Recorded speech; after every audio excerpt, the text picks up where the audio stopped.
ইতিহাসের ঝরকার পক্ষ থেকে আপনাদের সবাইকে জানাই স্বাগত।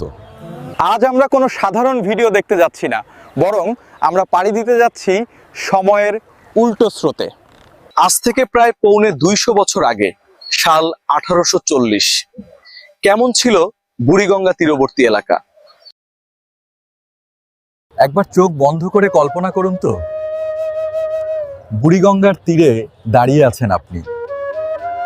বাতাসে কোনো পচা দুর্গন্ধ নয়, বরং ভেসে আসছে কেওড়া ফুলের সুবাস আর নদীর স্নিগ্ধ বাতাস। আপনার সামনে বিস্তীর্ণ পানোরমা, যেখানে সগর্বে দাঁড়িয়ে আছে মুঘলদের লালবাগ কেল্লা আর কাটরাগুলোর বিশাল খিলান। কিন্তু ঢাকার রূপ তখন বদলাতে শুরু করেছে। মুঘল আভিজাত্যের পাশাপাশি মাথা তুলে দাঁড়াচ্ছে ইউরোপীয় স্টাইলের সব চুন সুরকির কারুকাজ করা অট্টালিকা। ইস্ট ইন্ডিয়া কোম্পানির আমলের সেই ঢাকা, যেখানে পালকি আর ঘোড়ার গাড়ির শব্দে মুখর থাকতো চারপাশ। বিশেষজ্ঞদের মতে প্রায় ৪০০-৫০০ বছর আগে প্রধান নদী গঙ্গার একটি ধারা ধলেশ্বরীর মাধ্যমে প্রবাহিত হতো, যা পরে বিচ্ছিন্ন হয়ে বুড়িগঙ্গায় রূপ নেয়। মুঘল আমলে ১৬১০ সালে ঢাকাকে রাজধানী করার পেছনে এই নদীর প্রধান জলপথ হিসেবে গুরুত্ব ছিল অপরিসীম। এটি বর্তমানে দূষণের কারণে মৃতপ্রায় হলেও মুঘল, ব্রিটিশ ও পাকিস্তান আমলে ব্যবসা বাণিজ্যের প্রাণকেন্দ্র হিসেবে পরিচিত ছিল। নবাবদের আমল থেকে মসলিন, চামড়া ও অন্যান্য পণ্য পরিবহনের প্রধান পথ ছিল এই বুড়িগঙ্গা নদী। ইতিহাস থেকে জানা যায় ১৮৬৪ সালে পলিমাটি জমে বুড়িগঙ্গা তার গতিপথ পরিবর্তন করতে শুরু করে এবং নদীটি তখন লালবাগ কেল্লা, রায়ের বাজার ও পিলখানা ঘাটের কাছ থেকে সরে দক্ষিণ দিকে সরে যায়। নদীর তীরে নিয়মিত পলি ও কাদা জমে বড় আকারের চর বা মাড ফ্ল্যাট তৈরি হচ্ছিল, যা নৌকা ও জাহাজ চলাচলে বাধা সৃষ্টি করত। ১৮৬৪ সালে ঢাকার কমিশনার চার্লস থমাস বাকল্যান্ড দেখেন যে নদীটি তার উত্তর পাড় ভেঙে ক্রমাগত দক্ষিণে সরে যাচ্ছে। ঢাকা শহরকে এই ভাঙন ও বন্যার হাত থেকে রক্ষা করতে তিনি নদীর উত্তর পাড় বরাবর বাকল্যান্ড বাঁধ নির্মাণ করেন। বর্তমানে বুড়িগঙ্গার মূল প্রবাহ ধলেশ্বরী থেকে এসেছে এবং এটি তুরাগ নদীর সাথে যুক্ত। এককালের প্রমত্তা বুড়িগঙ্গা বর্তমানে ঢাকার শিল্প কারখানার রাসায়নিক বর্জ্য ও নগরের আবর্জনায় চরমভাবে দূষিত। বর্তমানে বুড়িগঙ্গা নদী রক্ষা ও দূষণমুক্ত করতে সরকার অবৈধ দখল উচ্ছেদ, শিল্প কারখানার বর্জ্য নিয়ন্ত্রণ এবং বুড়িগঙ্গা নদী খননের মাধ্যমে পানির প্রবাহ বাড়ানোর উদ্যোগ নিয়েছে। তবে নদী বিশেষজ্ঞ এবং সংশ্লিষ্টদের মতে স্থায়ী সমাধানের জন্য নিয়মিত তদারকি, কঠোর আইন প্রয়োগ এবং জনসচেতনতা বৃদ্ধি করা প্রয়োজন। বুড়িগঙ্গা নদী শুধু একটি জলধারা নয়, এটি ঢাকা শহরের জন্ম ও বিকাশের ইতিহাসের সাথে আষ্টেপৃষ্ঠে জড়িয়ে আছে। ঐতিহাসিক দুর্লভ প্যানোরামা ছবির উপর ভিত্তি করে এআই দ্বারা আমরা প্রাণদান করেছি ১৮৪০ সালের সেই ঢাকাকে। এই টাইম ট্রাভেল ভিডিওতে আপনারা আর বর্তমানের নাগরিক নন, এখন আপনারা ১৮৪০ সালের পর্যটক। চলুন ইতিহাসের ঝরকায় হারিয়ে যাই, দেখা যাক কেমন ছিল আমাদের প্রাণের ঢাকা।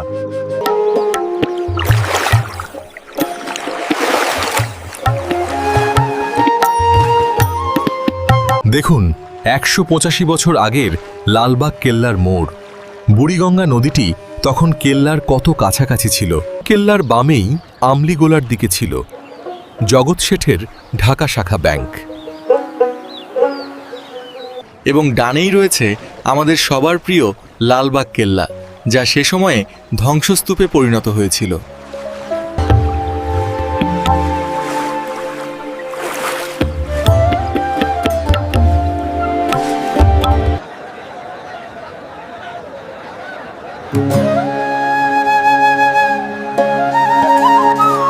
ষোলশো ৭৮ সালে সম্রাট আওরঙ্গজেবের পুত্র মোহাম্মদ আজম এর নির্মাণ কাজ শুরু করেন, কিন্তু এর নির্মাণ শেষ করতে পারেননি। মুঘল সাম্রাজ্যের পতনের পর তখন এটি পরিত্যক্ত অবস্থায় ছিল এবং ব্রিটিশ ইস্ট ইন্ডিয়া কোম্পানির প্রশাসনিক এলাকা হিসেবে গণ্য হতো। আমি কিন্তু আপনাদের লালবাগ কেল্লা থেকে মিল ব্যারাক, গ্যান্ডারিয়া পর্যন্ত নিয়ে যাব। এর মাঝে আপনারা যদি আমার পেজে নতুন থাকেন, অবশ্যই ফলো দিয়ে পাশে থাকবেন। এবং তখন মূল নদী ও কেল্লার মধ্যবর্তী স্থানে এরকমই কিছু বসতি ছিল। এখন চলুন লালবাগ কেল্লার উত্তর দিকের তোরণ থেকে দুটি স্থাপনা ঘুরে আসি, যা এখনো বিদ্যমান রয়েছে।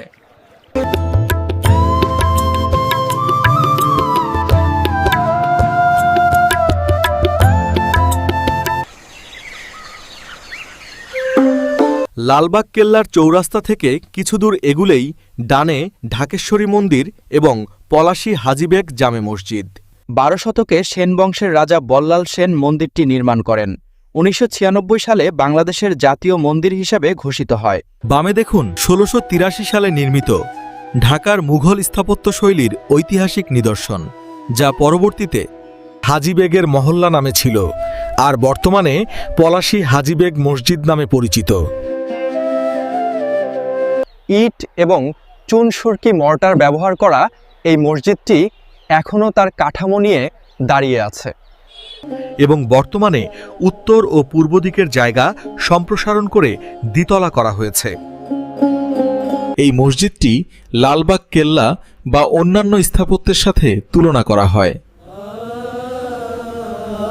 চলুন আবার ফিরে যাই বুড়িগঙ্গার নদীর তীরে আওরঙ্গাবাদ কেল্লার পিছনে, যা এখন লালবাগ কেল্লা হিসাবে পরিচিত। 1864 সালে প্রাকৃতিকভাবে নিয়মিত পলি ও কাদা জমে বুড়িগঙ্গা তার গতিপথ পরিবর্তন করতে শুরু করে। বর্তমানে লালবাগ কেল্লা থেকে নদীটি আরো দক্ষিণে 1 কিলোমিটার দূরে সরে গিয়ে ইসলামবাগ আলীরঘাট বরাবর অবস্থান করছে। প্রিয় লালবাগবাসী, ভিডিওটি কেমন লাগলো আপনাদের গুরুত্বপূর্ণ মতামত অবশ্যই জানাবেন। চলুন ওয়াটার ওয়ার্কস এলাকার দিকে।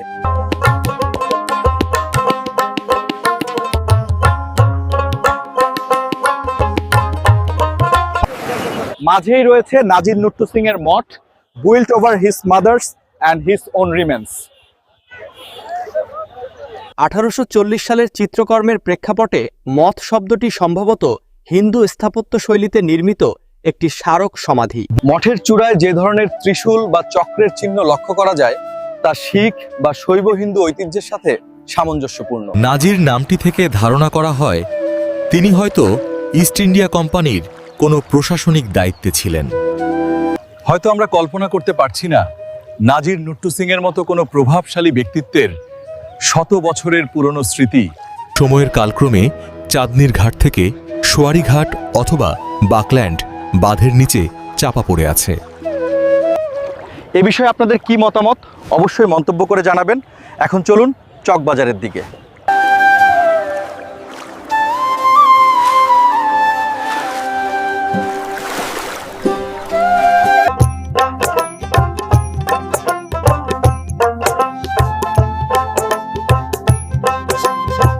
নদী থেকে চকবাজার, এখানে বেশ কয়েকটি নির্দিষ্ট স্থান রয়েছে, যার মধ্যে রয়েছে বাম দিক থেকে মির্জা আনু আলী এবং মোহাম্মদ আলীর বাড়ি, তারপর মৌলভী হাবিজুল্লাহর বাসস্থান।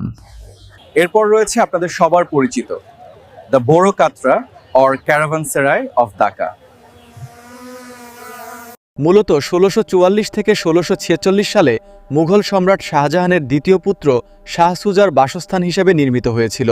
পরে এটি মুসাফিরখানা বা সরাইখানা হিসাবে ব্যবহৃত হয়। চলুন তাহলে দেখে আসি বড় কাটরার ওই পাশের অংশটা দেখতে কেমন ছিল। দেওয়ান মীর আবুল কাশিমের এই অমর সৃষ্টি মনে করিয়ে দেয় মুঘল আভিজাত্যের কথা। কাটরার প্রতিটি ইটে মিশে আছে ইতিহাস, আর তোরণে খোদাই করা ফার্সি লিপি জানান দেয় এক হারানো ঐতিহ্যের গল্প। আজ যা ভগ্নাবশেষ, মুঘল আমলে তা ছিল প্রাণচঞ্চল এক সরাইখানা।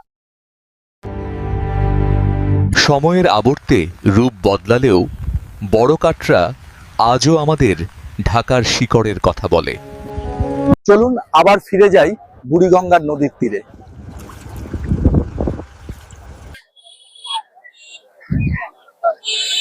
আর পাশেই রয়েছে রেসিডেন্স অফ ক্যাপ্টেন সোয়াতমান। He was commissionerate officer. বর্তমানে বড় কাটরা থেকে বুড়িগঙ্গা নদী আরো দক্ষিণে 450 মিটার দূরে সরে গিয়ে সদরঘাট ও সুয়ারি ঘাট সংলগ্ন অবস্থান করছে। প্রিয় চকবাজারবাসী, ভিডিওটি কেমন লাগলো আপনাদের গুরুত্বপূর্ণ মতামত অবশ্যই জানাবেন। চলুন এবার ছোট কাটরা এলাকায়।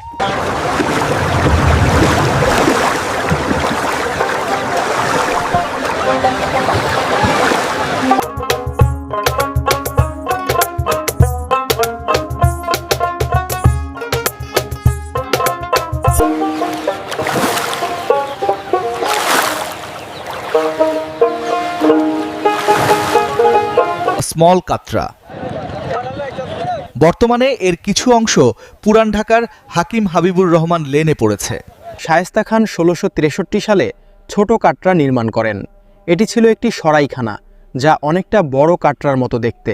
বর্তমানে পুরনো ভবনটির বিশাল প্রবেশপথের মতো কিছু ভাঙা অংশই কেবল বাকি আছে এখন।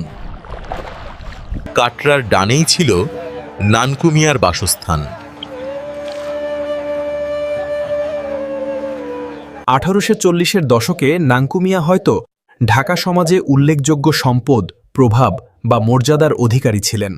বর্তমানে ছোট কাটরা থেকে নদীটি আরও দক্ষিণে প্রায় ৩৫০ মিটার দূরে সরে গিয়ে ইমামগঞ্জ ঘাট সংলগ্ন অবস্থান করছে। প্রিয় দর্শকবৃন্দ, ভিডিওটি কেমন লাগলো আপনাদের মতামত অবশ্যই জানাবেন। চলুন এবার মিটফোর্ড এলাকার দিকে।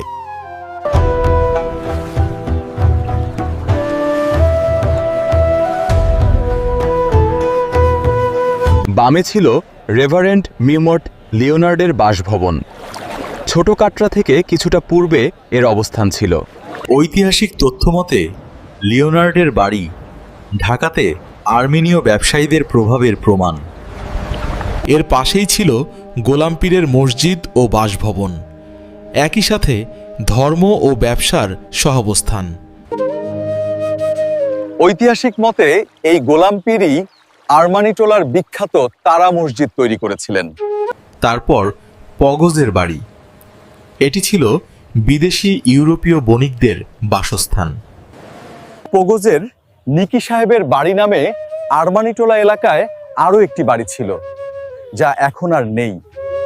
তৎকালীন সময়ে আরমানিটোলা ও মিটফোর্ড এলাকা মিলিয়ে একটি কোয়ার্টার ছিল, যা এই নদীর তীর পর্যন্ত পৌঁছেছিল। এবং ১৮৪০ সালের প্রেক্ষাপটে যে মিটফোর্ড এলাকাটি দেখলেন, সেটি আজকের মিটফোর্ড হাসপাতাল এলাকা, যা পাকুড়তলি নামে পরিচিত ছিল। পগজের বাড়ির নিকটবর্তী স্থানে ছিল ডাচ বা ওলন্দাজ কুঠি, বা কোনো কোনো নথিতে ডাচ মনেস্ট্রি হিসাবে উল্লেখ করা হয়েছে। এই ডাচ কুঠি সংস্কার করে নতুন ভবন নির্মাণের মাধ্যমেই ১৮৫৮ সালে পূর্ণাঙ্গ মিটফোর্ড হাসপাতালে রূপান্তরিত করা হয়েছিল। ভিডিওটি কেমন লাগলো আপনাদের গুরুত্বপূর্ণ মতামত লিখে অবশ্যই জানাবেন। চলুন বাদামতলী সংলগ্ন এলাকায়।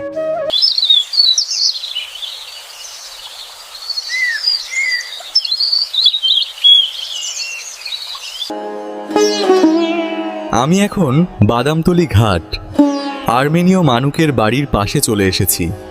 এখানে ছিল নবাবদের মূল বাসভবন প্রবেশের প্রধান তোরণগুলোর মধ্যে একটি, যা বর্তমানে আর নেই।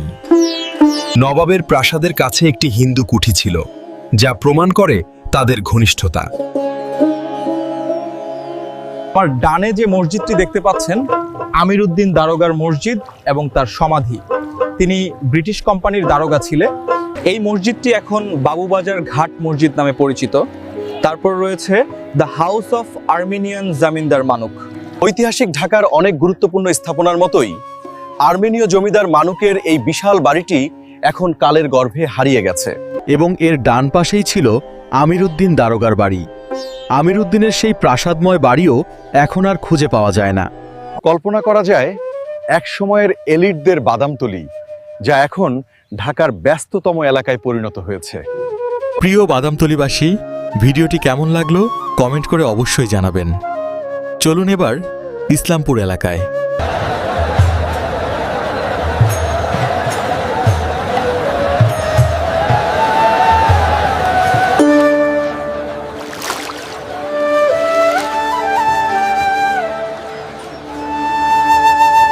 কুমারটুলি, ইসলামপুর।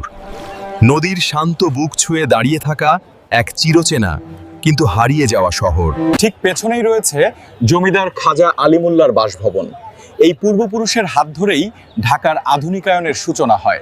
খাজা আলিমুল্লাহর মৃত্যুর পর তার পুত্র নবাব খাজা আব্দুল গনি ১৮৫৯ সালে প্রাসাদটি নতুন করে নির্মাণ করেন। এটি আজকের ঢাকার অহংকার, আহসান মঞ্জিল। খাজা আলিমুল্লাহর এই কুঠিবাড়িটি কালের বিবর্তনে হয়ে উঠেছে বাংলার ইতিহাসের এক অনন্য স্থাপত্য। নবাব বাড়ির পাশেই ছিল মির্জা গোলাম পীরের বাড়ি এবং তারপর সেন্ট থমাস চার্চের মিস্টার রেভারেন্ড শেপার্ডের বাসভবন। গাছের ঘন সারির পেছনে উকি দেওয়া এই ভবনটি ছিল তৎকালীন আদালত কাচারি, ব্রিটিশ বিচার ব্যবস্থার এক গুরুত্বপূর্ণ কেন্দ্র। ধীরলয়ে বয়ে চলা বুড়িগঙ্গার পাশেই চলত শহরের আইনি কার্যক্রম। এবং তার পাশের ভবনটি ছিল বিখ্যাত নীলকর ওয়াইজ এবং গ্লাসের কুঠি, যেখান থেকে একসময় নিয়ন্ত্রিত হতো এই অঞ্চলের নীল ব্যবসা। স্থাপত্যে এর ইউরোপীয় ছাপ স্পষ্ট। ওয়াইজ সাহেবের তৈরি করা বাসভবনের পরিবর্তে সেখানে এখন আধুনিক লঞ্চ টার্মিনাল এবং দোকানপাট গড়ে উঠেছে। তবে তার স্মৃতি বহনকারী ওয়াইজঘাট নামটি আজও ঢাকার মানচিত্রে উজ্জ্বল হয়ে আছে। ইসলামপুরের মতো বাণিজ্যিক এলাকায় একমাত্র আহসান মঞ্জিল তার মাথা উঁচু করে সগর্বে দাঁড়িয়ে আছে। প্রিয় ইসলামপুরবাসী, ভিডিওটি দেখে কেমন লাগলো জানাবেন। চলুন সদরঘাট লঞ্চ টার্মিনাল এলাকায়।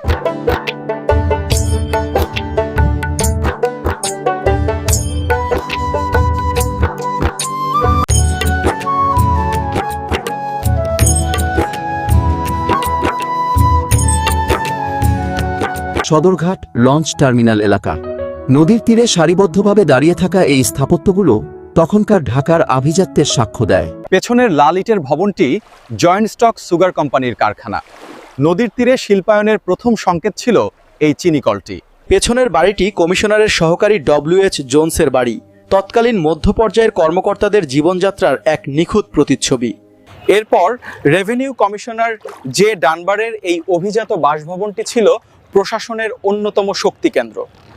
নদীর তীরে এমন মনোরম পরিবেশে প্রশাসনিক কাজ যেন এক অদ্ভুত স্বস্তি এনে দিত। ঢাকা বিলিয়ার্ড রুম, তৎকালীন ইংরেজ কর্মকর্তাদের বিনোদনের প্রধান কেন্দ্র ছিল এই ঢাকা বিলিয়ার্ড রুম। নদীর মৃদু বাতাসের সাথে বিলিয়ার্ড বলের ঠক ঠক শব্দে মুখরিত থাকত এই গুমোট দুপুরের আলস্য। এবং দিগন্তের কাছে আবছাভাবে দেখা যাচ্ছে সবার পরিচিত জনসন রোডের সেন্ট থমাসের গির্জা। এরপর ছিল রেজিডেন্স অফ ই.কে. হিউম। ই.কে. হিউম ছিলেন একই সাথে একজন প্রভাবশালী নীলকর এবং জমিদার, এবং পাশেই বুড়িগঙ্গার স্নিগ্ধ তীরের একদম সামনেই দাঁড়িয়েছিল ডক্টর ল্যাম্বের ধবধবে সাদা অট্টালিকা। সুপারিনটেন্ডিং সার্জন হিসেবে তার এই আবাসনটি ছিল ঢাকার আধুনিক চিকিৎসা ও আভিজাত্যের এক মিলনস্থল। ডক্টর ল্যাম্ব বা ওয়াইজ সাহেবের মতো সব রাজকীয় ভবনগুলো আজ হয়তো ধুলোয় মিশে গেছে, কিন্তু তাদের কর্ম এবং নাম আজও ঢাকার ভৌগোলিক ও সামাজিক ইতিহাসের অংশ হয়ে আছে। জীবন্ত শহর হিসেবে ঢাকা ক্রমাগত নিজেকে পরিবর্তন করেছে, যেখানে নতুনের আগমনে পুরাতনকে স্থান ছেড়ে দিতে হয়েছে। সেন্ট থমাস চার্চের টিকে থাকা আমাদের এই আশাই দেয় যে সদিচ্ছা থাকলে নগর উন্নয়নের ডামাদোলের মধ্যেও ঐতিহ্যকে রক্ষা করা সম্ভব। ভাবা যায় সেন্ট থমাস চার্চের বরাবর যে নদী তীর দেখছেন সেটি হচ্ছে আজকের ব্যস্ততম সদরঘাট লঞ্চ টার্মিনাল। প্রিয় নগরবাসী, ভিডিওটি কেমন লাগলো আপনাদের গুরুত্বপূর্ণ মতামত অবশ্যই জানাবেন। চলুন এবার ফরাশগঞ্জ এলাকায়।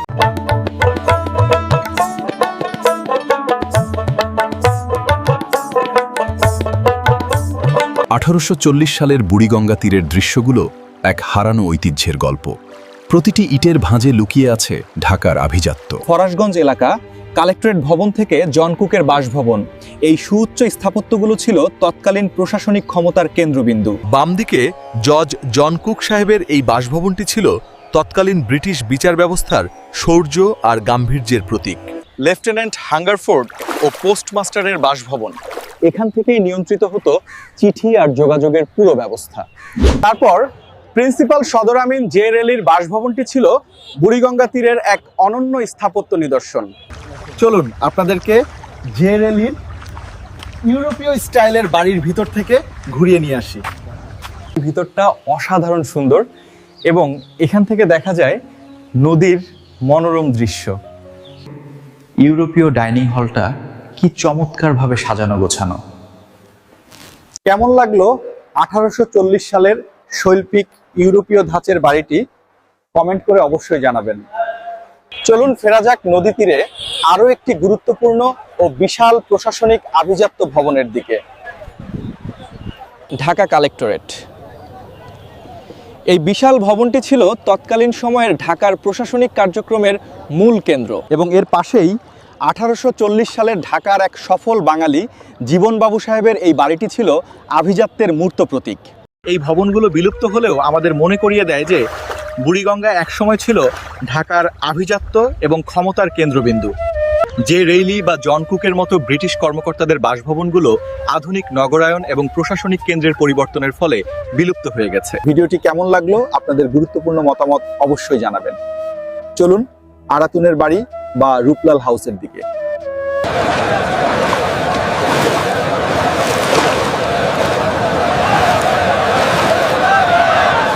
আমার পেছনেই রয়েছে জমিদার A.H. আরাতুনের বাড়ি, যা ফরাসগঞ্জের রূপলাল হাউস হিসেবে সবার কাছে পরিচিত। আরাতুনের এই সুবিশাল অট্টালিকাটি তৎকালীন ঢাকার বিলাসিতা আর স্থাপত্যশৈলীর এক অনন্য নিদর্শন, এবং এর প্রতিটি অলিন্দ আর স্তম্ভ আজও মনে করিয়ে দেয় সেই আভিজাত্যের সাথে মিলে থাকা নদী আর নগরী দিনগুলোর কথা। চলুন দেখে আসি এখনকার রূপলাল হাউস আর 1840 সালের আরাতুনের বাড়ির ভেতরটা কেমন ছিল। আপনারা কি জানেন, 1825 সালে আর্মেনীয় ব্যবসায়ী স্টিভেন আরাতুন বুড়িগঙ্গার তীরে এই বাড়িটি নির্মাণ করেন এবং 1840-এর দশকের শেষার্ধ পর্যন্ত আরাতুন বংশের জমিদার A.H. আরাতুনের মালিকানাধীন ছিল এবং পরবর্তীতে বিখ্যাত ব্যবসায়ী ভ্রাতৃদ্বয় রূপলাল দাস ও রঘুনাথ দাস এটি কিনে নিয়ে আধুনিক সংস্কার করেন।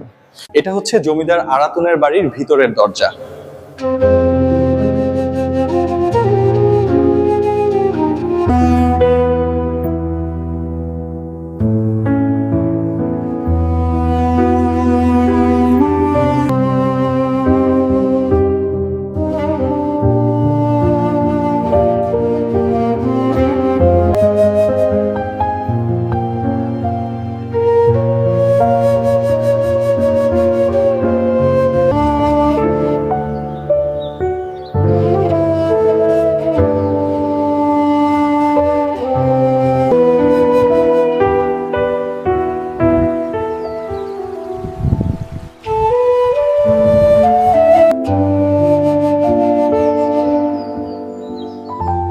আপনাদের কেমন লাগলো জমিদার আরাতুনের সুবিশাল অট্টালিকাটি? আমরা কিন্তু 1840 সালে টাইম ট্রাভেল করছি। চলুন দেখে আসি তাহলে আরাতুন সাহেব এই সময়টায় কি করছিলেন।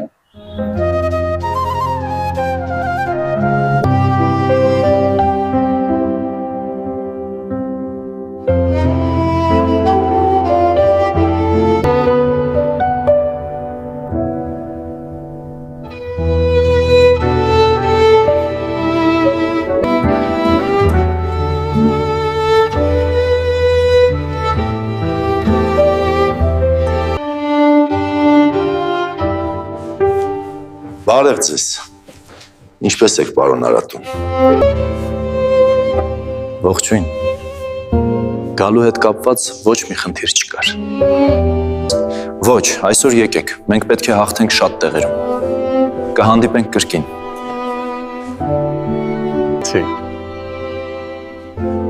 কেমন লাগলো আপনাদের আরাতুন সাহেবকে দেখে? কমেন্ট করে অবশ্যই জানাবেন। এই বুড়িগঙ্গা নদীর প্রতিটি বাঁকে লুকিয়ে আছে ইতিহাসের অজানা সব কথা। চলুন আরও অজানা ইতিহাস জানতে ফিরে যাই বুড়িগঙ্গা নদীর তীরে।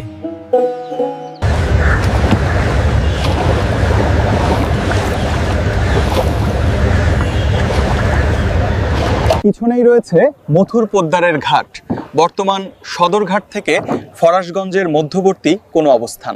ভৌগোলিকভাবে এটি ফরাসগঞ্জ এলাকার লঞ্চ টার্মিনাল বা বাকল্যান্ড বাঁধের কোনো একটি অংশের নিচে চাপা পড়ে গেছে। মথুর পোদ্দার ছিলেন একজন প্রভাবশালী ব্যক্তিত্ব, যিনি বাণিজ্যিক প্রয়োজনে নদীর তীরে নিজস্ব ঘাট নির্মাণ করেছিলেন। আপনারা কি খেয়াল করেছেন, নদীর ওপর বিভিন্ন ধরনের ঐতিহ্যবাহী দেশীয় নৌকার সমাহার দেখা যাচ্ছে। পালতোলা বড় বজরা নৌকাগুলো তৎকালীন জমিদার এবং ধনাঢ্য ব্যক্তিদের বিলাস ভ্রমণের জন্য ব্যবহৃত হতো, আর ডিঙি নৌকাগুলো যাত্রী পারাপার এবং নদীর এক কিনার থেকে অন্য কিনারে দ্রুত যাতায়াতের জন্য ব্যবহৃত হতো। এবং এছাড়াও পানসি বা পাতিলে, ঘাসি আরো নানা ধরনের নৌকাগুলো প্রায় 200 বছর আগে এভাবেই বুড়িগঙ্গায় চলে বেড়াতো। 1610 সালে সুবেদার ইসলাম খাঁ যখন ঢাকাকে রাজধানী করেন, তার প্রধান কারণই ছিল বুড়িগঙ্গার কৌশলগত ও প্রাকৃতিক সৌন্দর্য। সুবেদার মুকাররম খাঁর সেই আলোকসজ্জার পরিকল্পনা প্রমাণ করে যে তারা নদীটিকে কতটা ভালোবাসতেন। এবং ইউরোপীয় বণিকদের চোখে বর্ষাকালের ঢাকা ছিল অনেকটাই ভেনিসের মতো দেখতে। স্বচ্ছ পানি আর চারপাশের ছড়িয়ে থাকা খালগুলো ঢাকাকে এক অনন্য রূপ দিয়েছিল। বর্তমানে বাকল্যান্ড বাঁধ এলাকা সহ রূপলাল হাউসের আশেপাশের এলাকা ঢাকার বৃহত্তম মশলা বাজারগুলির মধ্যে একটি। রূপলাল হাউসের শৈল্পিক স্থাপত্য কাঠামোটি এখনো আজকের কঠিন বাস্তবতার মাঝখানে জরাজীর্ণ অবস্থায় টিকে আছে। প্রিয় দর্শকবৃন্দ, ভিডিওটি কেমন লাগলো আপনাদের গুরুত্বপূর্ণ মতামত অবশ্যই জানাবেন। চলুন এবার গেন্ডারিয়া এলাকায়।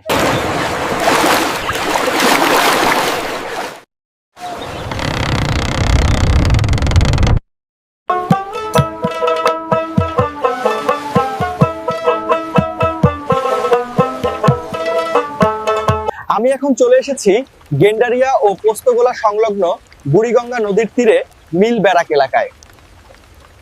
মিলের পাশেই দেখা যাচ্ছে ঢাকার সেই ঐতিহাসিক জলপথ ধোলাই খাল, যা দিয়ে শীতলক্ষ্যা নদীর দিকে যাওয়া যেত। এই জলপথ দিয়ে শহরের দিকে কি দেখা যেত? চলুন তাহলে ভিতরে গিয়ে ঘুরে আসি।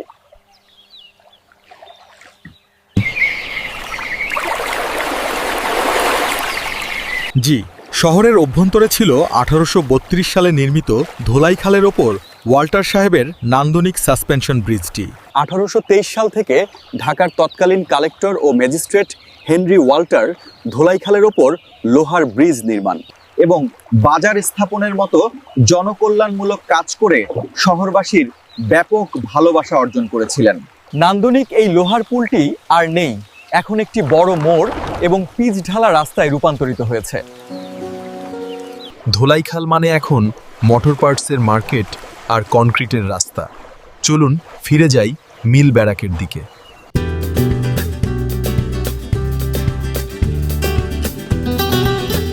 মেসার্স ওয়াগেনট্রিয়েবার অ্যান্ড সন্সের চিনির কারখানা, তীর ঘেঁষে গড়ে ওঠা ঢাকার এক বাণিজ্যিক সমৃদ্ধি।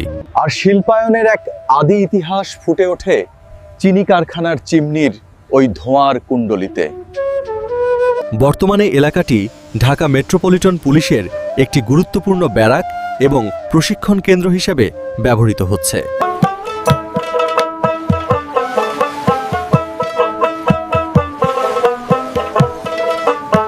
চলে এসেছি আমার ভিডিওর ঠিক শেষ প্রান্তে।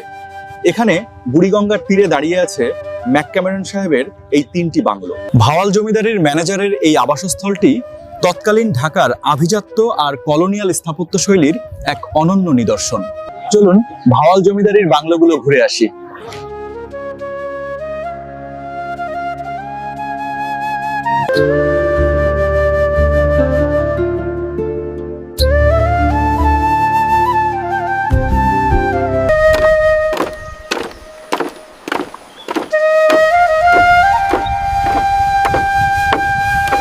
প্রিয় দর্শক, আজ থেকে 185 বছর আগের ঢাকার এক বিস্ময়কর যাত্রার শেষ প্রান্তে আমরা এসে দাঁড়িয়েছি। এই স্থাপত্যগুলো কেবল একটি দেশের পরিচয় নয়, বরং এটি একটি সময়ের সাক্ষী। আমরা আমাদের ভিডিওর শুরুতে দেখেছি লালবাগ কেল্লার সেই অজেয় মিনারগুলো, যা শতাব্দীর পর শতাব্দী ধরে বাংলার ইতিহাসের সাক্ষী হয়ে দাঁড়িয়ে আছে।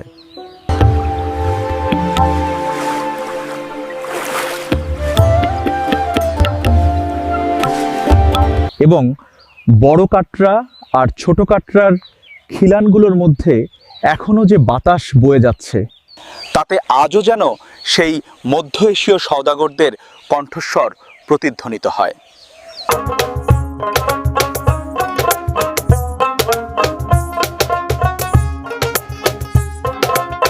আমরা দেখেছি মোগলদের জৌলুস অস্তমিত হচ্ছে আর ব্রিটিশ ঔপনিবেশিকতার নতুন যুগ ডানা মেলছে। আমরা আরো দেখেছি কিভাবে 1840 সালের ঢাকার প্রতিটি ইট এবং নদীর প্রতিটি ঢেউ একটি গল্পের জন্ম দিয়েছে। রূপলাল হাউসের পুনর্নির্মাণ আমাদের শিখিয়েছে নতুনত্বের প্রতি আমাদের অভিযোজন ক্ষমতা।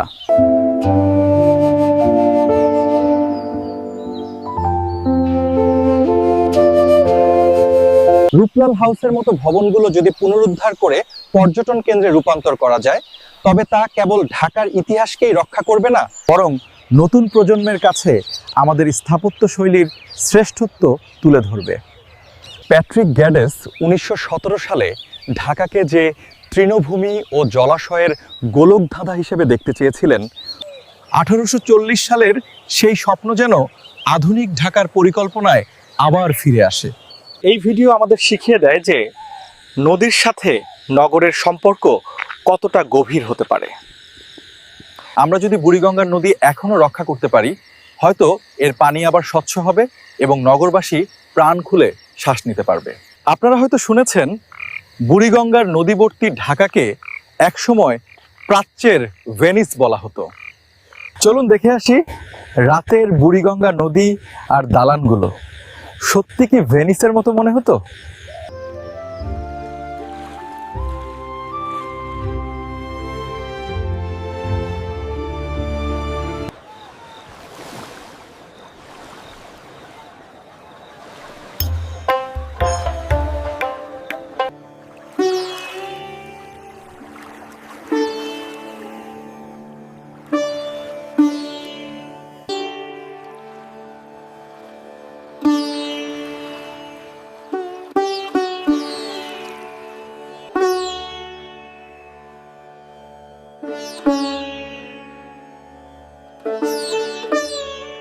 আজকের ব্যস্ত যান্ত্রিক ঢাকা হয়তো সেই শান্ত বুড়িগঙ্গাকে আর ফিরে পাবে না।